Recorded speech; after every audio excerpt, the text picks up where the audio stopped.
पूरी दुनिया में जब भी हम किसी भी हॉरर जगह के बारे में सर्च करना चाहते हैं तो एक जगह है जो हमारे दिमाग में आती है। मैं भानगढ़ फोर्ट के बारे में बात नहीं कर रहा हूँ, मैं बात कर रहा हूँ द कॉन्जरिंग हाउस की। कॉन्जरिंग ये एक ऐसी मूवी रही है हमारी ज़िंदगी में जो शुरुआत से लेकर अंत तक आपको बहुत एक्साइटेड कर देगी, आपको एकदम सस्पेंस में डाल देगी। लेकिन जो एक लास्ट चीज़ थी ना, जो उस मूवी के ख़त्म होने के बाद आया था, that was based on true story. मतलब ये एक सच्ची घटना पे आधारित पूरी कहानी है। एंड गाइज ये इतनी ज़्यादा डरावनी कहानी है कि कोई भी इंसान ना इसको आधी रात में तो देख ही नहीं पाएगा। अगर वो देख पाएगा so literally it's like a challenge.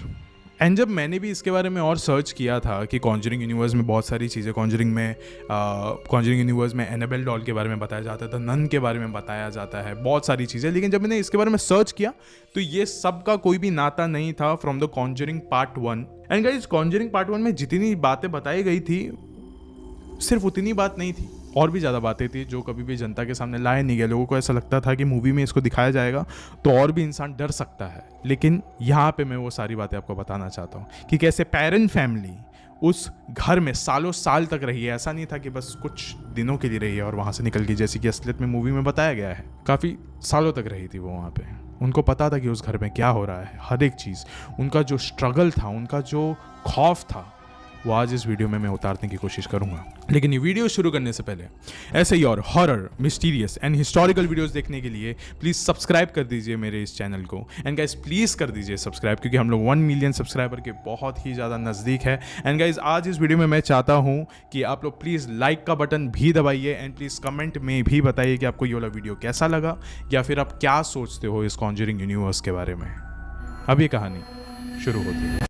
1971 में United states of America Rhode Island में एक फार्म हाउस था जहाँ पे रॉजर एंड कैरोलिन पेरेन ने एक घर लिया था। वो वहाँ पे अकेले रहने नहीं आए थे, वो वहाँ पे रहने आए थे अपनी 5 बेटियों के साथ, जिनका नाम था एंड्रिया, नैन्सी, क्रिस्टीन, सिंडी और अप्रैल।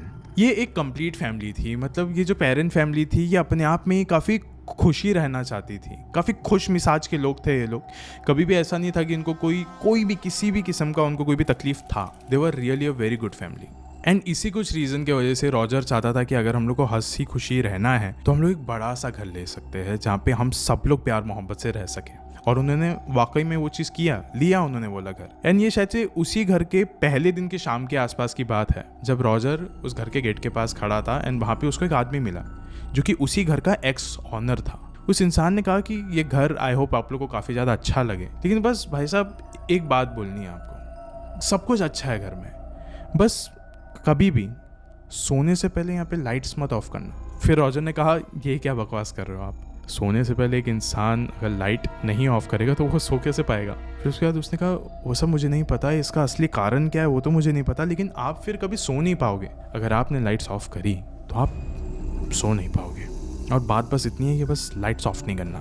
इतनी अजीब बात सुनने के बाद रॉजर ने बट ऑब्वियस उसको इग्नोर किया। उसको लगा कि शायद से नशे में होगा या फिर मजाक कर रहा होगा। अभी सब लोग अपने अपने कमरे में गए और उन्होंने अपनी अपनी लाइट्स ऑफ कर दी और सब लोग जाके सो गए। सब चीज़ एकदम नॉर्मल था, रात में किसी को कोई तकलीफ नहीं हुई। अभी सुबह सुबह हो गई एंड अभी एकदम सुबह सुबह सब लोग डाइनिंग टेबल पे आके बैठे एंड जो घर की सबसे बड़ी बेटी थी एंड्रिया, वो आई और उसने कहा कि पता नहीं क्या हुआ रात को, जब मैंने लाइट्स ऑफ करी, मैं सो रही थी, मैं थोड़ी ऐसे ही इधर उधर करवटें ले रही थी, तब कोई तो आया मेरे कमरे में।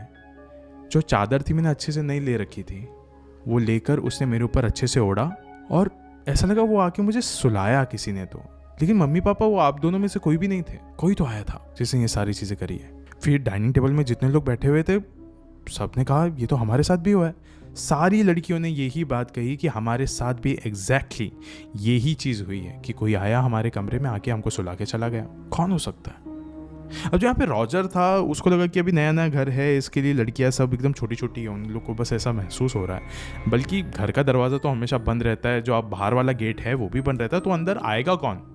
कोई भी ट्रेसपास तो नहीं कर सकता, और बिना दस्तक दिए तो कोई भी नहीं आ सकता। जो रॉजर था वो पेशे से एक ट्रक ड्राइवर था, तो आम दिनों में वो अपने घर से बाहर ही रहा करता था, बस वीकेंड्स में घर पे रहता था। जब पूरे साल भर ही वाला सिलसिला चलता रहा ना, तब थोड़ा सा बच्चों की माँ को ये चीज़ चुभने लग गई थी कि ये बात तो कुछ तो अलग है। क्योंकि जो एंड्रिया थी उसको पक्का यकीन हो गया था इस बात पर कि ये कोई ना कोई स्पिरिट ही है, भटकती हुई आत्मा ही है। जो सुबह नहीं दिखती, सिर्फ रात में दिखती है। अब आता है दूसरा साल। चीजें अभी और भी ज्यादा बिगड़ने लग गई थी। जो भी अभी चीज उस घर में थी, अब उसने बच्चों को भी सुलाना छोड़ दिया था। अब उसकी जो मेन टारगेट थी वो थी कैरोलिन, उनकी माँ। बच्चों को ये बात बहुत अच्छे से पता थी कि हमारे घर पे कोई तो ऐसी चीज़ भटक रही है, लेकिन अभी कुछ दिनों से गायब है। लेकिन कुछ दिनों से वो जो कैरोलिन थी वो अपने बच्चों के साथ आके सो रही थी, क्योंकि अभी उसका असली टारगेट कैरोलिन बन चुकी थी। कैरोलिन को भी अभी धीरे धीरे करके चीज़ें थोड़ी अलग सी लग रही थी। कभी भी अचानक से आधी रात में उनका जो बिस्तर है पूरी तरीके से हिलने लग जाता था। कोई कभी भी आके उनका जो कंबल है वो खींचने की कोशिश करने लग जाता था। ये सारी ही बातें जब कैरोलिन ने रॉजर को बताने की कोशिश करी तो उसका कभी भी कोई फायदा नहीं होता था। वो ट्रक ड्राइविंग करके इतना ज़्यादा थक जाता था कि आधी रात को लेट आता था और उसका फर्क भी नहीं पड़ रहा था इनको चीज़ों से। अभी कुछ एक बार की बात है जब कैरोलिन अपने कमरे में सो रही थी एंड जैसी वो सुबह सुबह उठी, उसको ऐसा लगा कि उसके गर्दन पे कुछ निशान है, उसके हाथ पे कुछ निशान है जो कि वाकई में दिख रहे थे, नज़र आ रहे थे वो सारी चीज़ें। उसको ऐसा लग रहा था कि जब मैं सो रही थी तो फिर मेरे बदन के अंदर कोई तो बहुत बड़ी बड़ी सुइयाँ घुसा रहा है, नीडल्स घुसा रहा है अंदर, जोर जोर का चुभ रहा है मुझे वो सारी चीज़ें। जब वो ये सारी ही चीज़ें बताने के लिए रॉजर के कमरे में जा रही थी जहाँ पे वो बैठा था, उसी वक्त उसने देख लिया कि दरवाजे के पीछे एक तो साया खड़ा है और वो कैरोलिन को चुप रहने का इशारा भी कर रहा है। यहाँ पे कैरोलिन ना रॉजर को कुछ कह पा रही थी, ना वो किसी भी चीज़ को झेल पा रही थी, क्योंकि हर सुबह सुबह वो एक नए घाव के साथ उठती थी। जब भी वो अपने बच्चों को इसके बारे में बताना चाहती थी तो बच्चे कहते थे नहीं नहीं, ये जो भी है ये बहुत अच्छा है, हमको रोज सुलाने के लिए भी आता था ये पिछले साल, ये जो भी चीज़ है बहुत ज़्यादा अच्छी है, इट्स अ गुड स्पिरिट, हमको कभी भी ये चोट नहीं पहुंचाता, आपको क्यों पहुंचाता है, हम ये मान ही नहीं सकते। मतलब ऐसा हो रहा था कि यहाँ पे ना रॉजर कैरोलिन का साथ दे रहा था ना बच्चे साथ दे रहे थे। तो कैरोलिन बहुत ही ज़्यादा एकदम परेशान हो चुकी थी ये सारी ही चीज़ों की वजह से। अब ये एक वक्त की बात है जब कैरोलिन किचन में काम कर रही थी एंड उसके पीछे से उसको ऐसा लग रहा था कि एक सड़ा हुआ मांस है ना, उसकी स्मेल आ रही है, उसकी बदबू आ रही है एंड वो ना धीरे धीरे करके उसके करीब आ रही है। जैसे वो पीछे पलटी, पीछे तो कुछ था नहीं ऐसा आसपास। उसने ढूंढा, बाहर गार्डन में जाके देखी, गार्डन में भी कुछ भी नहीं था। उसने देखा कि अब ये स्मेल आ कहाँ से रही है। फिर उसको पता चला ये ऊपर के माले से आ रही है, ये वाली जो बदबू है। वो गई ऊपर एंड उसकी जो एक बच्ची थी ये उसके कमरे से आ रही थी ये वाली बदबू। वहाँ पे कार्डबोर्ड का बॉक्स रखा हुआ था बहुत बड़ा, ये पूरी स्मेल उसके अंदर से आ रही थी। ये जब गई उसने कार्डबोर्ड का बॉक्स खोला, इसके अंदर कैरोलिन की सबसे छोटी बेटी अप्रैल वो बैठी हुई थी एंड जैसे उसने उसको निकाला, अप्रैल रो रो के कहने लग गई उस औरत ने मुझे यहाँ पे आके बंद कर दिया था, मैं अपनी बाकी बहनों के साथ हाइड एंड सीक खेल रही थी। फिर कैरोलिन ने पूछा वो औरत कौन है? उसने बोला आपके पीछे खड़ी है। जैसे ही वो पीछे मुड़ी, कैरोलिन के ठीक पीछे एक सफ़ेद कपड़े में एक औरत खड़ी थी एंड वो भागते हुए कैरोलिन के पास आई एंड उसने अपनी सारी नेगेटिव एनर्जीज कैरोलिन के बदन के अंदर डाल दी। घर का पूरा माहौल बिगड़ा हुआ था। जो आत्माएं अभी बच्चों को अच्छी लग रही थी वो भी अभी डरावनी हो चुकी थी, वो भी अभी तकलीफ पहुंचा रही थी अब सब लोगों को जो भी उस घर में रह रहे थे। जो कैरोलिन थी उसके बदन में उसका पोजेशन आ चुका था। वो जो चीज़ उसको दिखती थी वो सब कुछ इधर उधर तहस नहस करती थी, इधर उधर फेंक देती थी। वो कैरोलिन ऐसा कहती थी कि मेरे शरीर के अंदर इस घर की पहली ओनर की आत्मा है जिसका नाम है बैतशेबा शर्मन, और पता नहीं क्यों उसके साथ साथ मुझे यहाँ पे अलग अलग किस्म की आत्माएं दिखती है। किसी का सर नहीं है, किसी के हाथ नहीं है और सब लोग मिलकर मुझे मारना चाहते हैं। पता नहीं मैंने ऐसा क्या किया लेकिन ये सब लोग मिलकर मुझे मारना ही चाहते हैं। अब रॉजर के सामने धीरे धीरे सारी ही चीज़ें आने लग गई।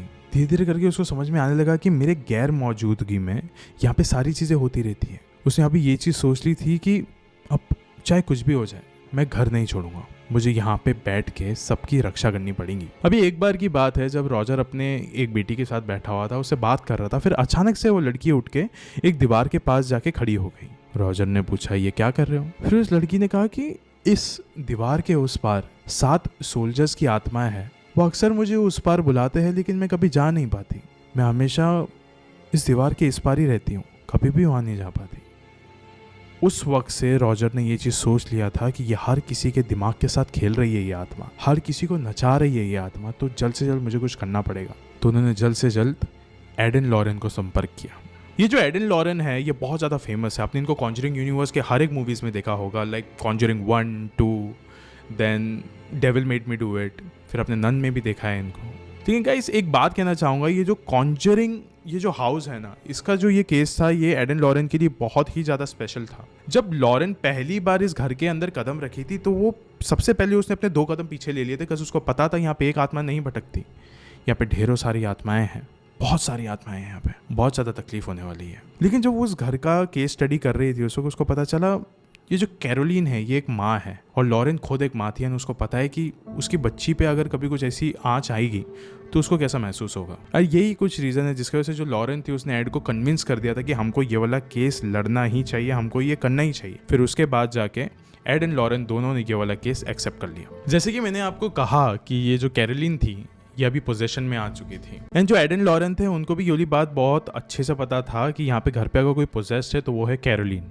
जो आत्माएं हैं आसपास भटक रही है वो भी ठीक है, लेकिन जो इसके बदन के अंदर है सबसे पहले हमें उसका कुछ करना चाहिए।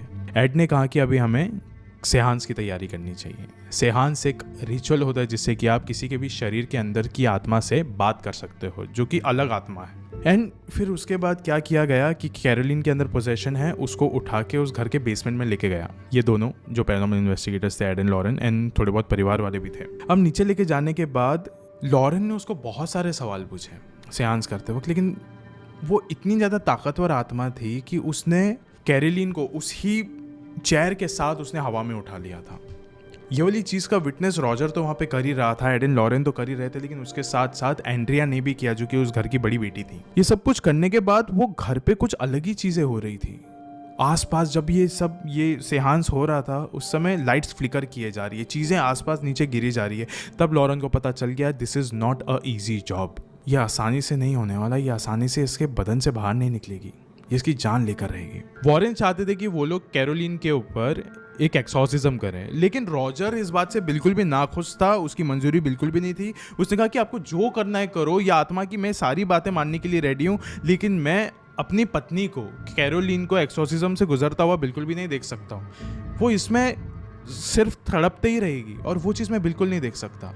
एंड उसके बाद जो ये वॉरेंस थे उनका भी थोड़ा जो अटेंशन था, इंटरेस्ट था, ये सब चीज़ों में एकदम कम होने लगी, लेकिन वो लोग फिर भी विजिट करने के लिए आते थे। लेकिन at the end of the day Warrens ने यहाँ पे आना भी छोड़ दिया एंड उन्होंने योला केस ऐसे का ऐसा ही छोड़ दिया। उनकी अभी कोई भी इन्वॉल्वमेंट ही नहीं थी इसके अंदर। रॉजर और उसका परिवार ये समझ ही नहीं पा रहा था कि उनको ये सब से कैसे बाहर निकलना है। अगर घर छोड़ना था तो उनको दूसरे घर पे जाने के लिए उतने ज़्यादा पैसे भी चाहिए थे, लेकिन वो उनके पास किसी भी हालत में नहीं था इतने सारे पैसे। अभी तकरीबन 10 साल गुजर चुके थे उनके इस घर में। हर दिन एक जैसा था, हर रात एक जैसी थी, हर रोज नए जख्म देखने मिल रहे थे, हर पल नई आत्माएं देखने मिल रही थी, लेकिन फिर भी वो लोग वहां से निकल नहीं पा रहे थे। लेकिन फिर भी एक वक्त ऐसा आया कि फाइनली उन्होंने वो वाला घर वहां से छोड़ दिया। एंड्रिया जो कि इस घर की सबसे बड़ी बेटी थी, उसका कहना था कि जब ये वाला घर हम लोग ने छोड़ा था उसके बाद भी जो मेरी माँ थी कैरोलिन, उसकी तबीयत में कोई भी सुधार नहीं देखने मिला। वो वैसी की एकदम वैसी ही थी, कुछ भी हम लोग को फर्क ही नहीं दिख रहा था। लेकिन साल 2022 में एक खबर आती है कि कॉन्जरिंग हाउस किसी और ने अभी खरीद लिया है।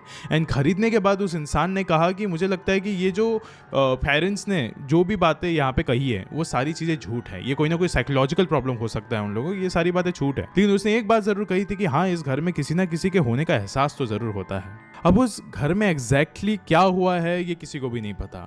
इवन वो जो पेरेंट्स है वो क्या ये सारी चीज़ें अभी भी फील कर रहे हैं, फेस कर रहे हैं, क्या आत्माएं अभी भी उनके पीछे है, ये भी नहीं पता।